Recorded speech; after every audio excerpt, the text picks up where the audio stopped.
বাংলার আকাশে যখন গরম হাওয়ার সাথে মিশে যায় এক নতুন সূর্যের আলো, তখনই বোঝা যায় দরজায় কড়া নাড়ছে পহেলা বৈশাখ। এটা শুধু ক্যালেন্ডারে একটা তারিখ না, এটা হাজার বছরের সংস্কৃতি, স্মৃতি আর ভালোবাসার এক জীবন্ত অধ্যায়। ভোরের আলো ফোটার আগেই গ্রামের পথগুলো জেগে ওঠে, কারো হাতে নতুন কাপড়, কারো মনে নতুন স্বপ্ন। মায়ের মুখে তখন এক অদ্ভুত হাসি। সন্তানের জন্য নতুন পোশাক, পরিবারের জন্য একটু ভালো খাবার, এই ছোট ছোট প্রস্তুতিগুলোতেই লুকিয়ে থাকে বড় সুখ। শহরের রাস্তায় রঙের উৎসব শুরু হয়। লাল সাদা শাড়ি, পাঞ্জাবি, মাথায় ফুল, সব মিলিয়ে যেন জীবন্ত একটা ক্যানভাস।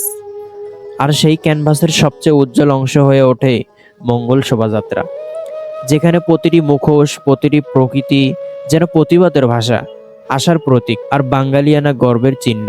মেলার মাঠে শিশুর হাসি, নাগরদোলার ঘূর্ণন, ভাপা পিঠার গন্ধ, সব মিলিয়ে সময়টা যেন থেমে যায়।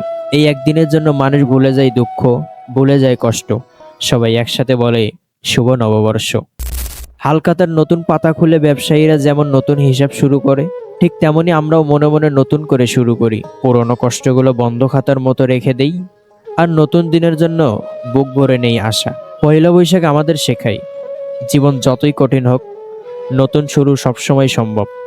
এটা আমাদের মনে করিয়ে দেয় আমরা বাঙালি, আমাদের সংস্কৃতি আছে, আমাদের গল্প আছে, আমাদের একসাথে হাসার শক্তি আছে। এসো হে বৈশাখ, এই ডাকে শুধু গান নয়, আছে হাজারো আবেগ, যেখানে প্রতিটি হৃদয় বলে আবার শুরু করো নতুন করে।